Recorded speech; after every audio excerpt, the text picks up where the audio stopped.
Craft a vision, craft a compelling vision. That's really what we are as human beings, is we're visionaries. That's how we confront the horizon of the future. We meet the horizon of the future by crafting a compelling vision.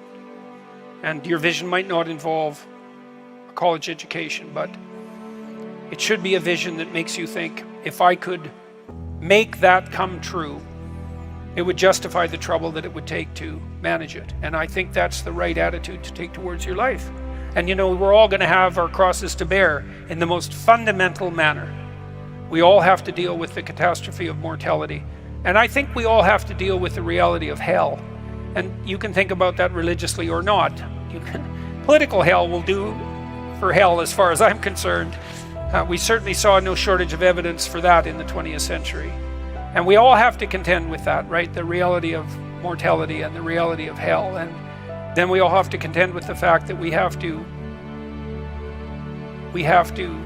develop a vision for our life that is so compelling that it justifies those bitter realities. And that's really the nature of the religious enterprise. And that's something you can embark on and should embark on young. If you're trying to figure out who you are, it's figure out who you need to be in order to justify the catastrophe of your life. And then you think, well, that was difficult. Man, that's for sure. But it was worth it. You want to be able to say to yourself, even considering a month or a week or a series of days, you want to be able to say, that was really difficult, but you know what? It was worth it. And I think that's what you want from your life. It's something like, you know what? That was difficult, but it was worth it. And that meant that the adventure was so great that it justified the difficulties. And so then the question is, and here's the question, where do you find the great adventure of your life? Well, how about in truth? Well, why? Because you don't know what's going to happen if you tell the truth. It's a mystery. It's going to lay itself out for you. And so that's an adventure, because you literally do not know what's going to happen. You have to let go of knowing what's going to happen. And so then you have that adventure, and then what is also the case is that it's you that's having the adventure. Right? Because if what you're doing is living in truth, that's you, that truth is you. And so that means that whatever happens when you tell the truth is your adventure. And then you think, well, I'm using deception. It's like, well, maybe you are, but maybe deception is using you. And then maybe it's the spirit of deception that's having the adventure of your life.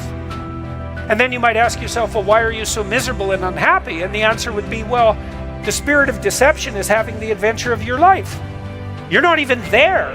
Because if you're not living in truth, you're not there. Obviously, what's there is the spirit of deception. And you might think that's your deception, but I would be very careful about thinking that, because there have been centuries of meditation on the nature of the spirit of deception.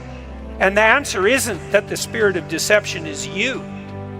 The answer is that the spirit of deception is something that possesses you and convinces you that it's you.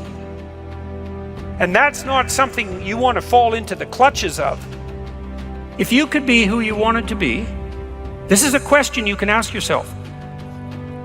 If you could be who you wanted to be, or let's say if you could be who you wanted and needed to be, or maybe you could even extend that, if you could be who you wanted and needed to be in a manner that would be best for you and best for other people, because why not extend it that way? What would that look like? And then you could force yourself to draw a conclusion that you've already drawn, or you could open yourself up and see what you dreamed. You have to stand your ground when you need to stand your ground, and you have to be able to say no when it's time to say no, and you have to mean it. And so then you have to think and plan strategically so that when you're going to say no, you can mean it and it will stick. And that takes a certain amount of integrated malevolence, I would say. And once it's integrated, it's not malevolence, it's strength. It's strength of character. It's the ability to stand your ground. And you have to cultivate that. And you cultivate that at least in part by telling the truth. And so you take your place in the world as a decent person and as a decent citizen, and you play the hierarchical game properly. And that is to stand up straight with your shoulders back. It's like the world's an onslaught. You've got the tyranny of culture to deal with. You've got the catastrophe of nature. You've got your own damn malevolence and ignorance, right? All coming at you. Plus the incredible, complicated, indeterminate potential of the future. That's all coming at you, and it's all your responsibility, and you can cringe away from it and be afraid of it and be victimized by it and be bitter and cynical about it, and no wonder, because it can be painful. Or you can turn around and you can say, man, bring it on, because there's more to me than there is to the catastrophe. And this is what I discovered from looking at what I looked at. I looked at the darkest things I could look at, really, for 30 years. I was really a lot of fun to be around, I can tell you.